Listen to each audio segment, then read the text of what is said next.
Paano ko po mas proof of relationship namin? Kasi sabi ni partner na hindi daw pwede i-show yung mga convo namin. Ayan. May mga afam talaga na ayaw i-share yung mga conversations nyo, even your pictures, ayaw yan nila. May mga ganyan. They are very sensitive, they are very private. Ilan nga, kahit sa pamilya nila, kahit sa mga kaibigan, they don't want to share anything. Like anything. Yan lang nila malalaman na, oh, may jowa ka palang Pinay, once you gonna get there, makabisita ka sa kanya. And it's very rare also na nagkikita-kita kayo. Kasi nga, may mga afam din na gusto lang nila na sa inyo lang. Gusto lang din nila na like within the relationship lang yung about sa inyo. Mga convo, ayaw nilang i-share para sa visa, yung mga kung saan kayo nagpasyal. Pero, yun kasi yung i-provide somehow. Or if ayaw niyang i-share yung convo nyo, then share another documents. Like, video calls at least, screenshots. Pictures nyo with your family, if meron.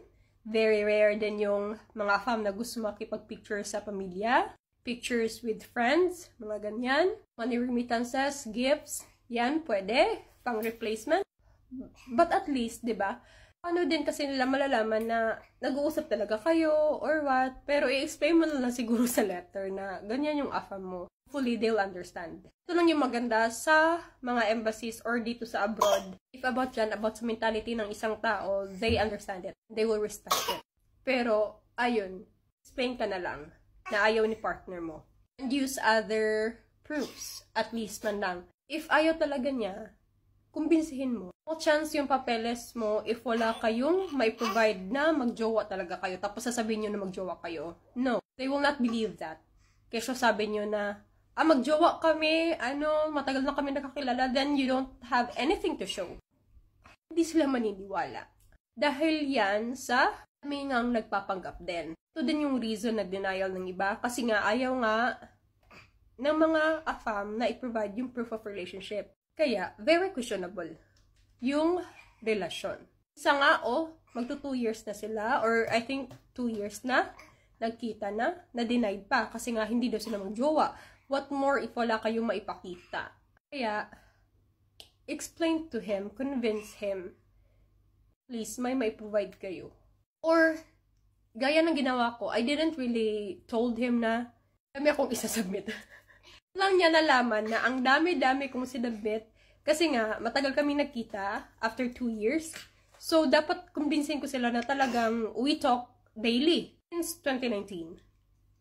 Mga convos dyan until recent na, before ako nag-apply ng visa, pinasa ko talaga. I showed him. Na-shock siya. Medyo nairita. But I told him like, see, these are the papers I used. Wala na siyang nagawa. Okay, nag-react siya, pero wala na siyang nagawa. Kasi napasa ko na. You also don't have to tell them kung ano talaga yung ipapasa nyo. Huwag kayong maging too honest. Kasi, minsan, or madalas, hindi nga nila naiintindihan yung mga about dyan na dapat ka magpasa, dapat ka mag-prepare ng ganito. Hindi yan nila naiintindihan, okay? Para sa kanila, if you're gonna submit lots of papers, it will gonna cause denial. If may last paper ka, 10 papers, then approve ka na agad. Ganon yung sa kanila. Kasi hindi nga sila sanay mag-prepare na madaming papeles if they will gonna travel abroad. Okay? So, hindi yan nila magigets. So, wag ka na lang magsabi. Hindi naman siguro niya yan malalaman, di ba? Or hindi naman niya makikita yan. Na lang. Kasi, magkukusang talaga yan ng away if ipipilit mo. If ayaw talaga niya, then, mag-submit ka na, tapos magkukunan na sabihin. Have a good day.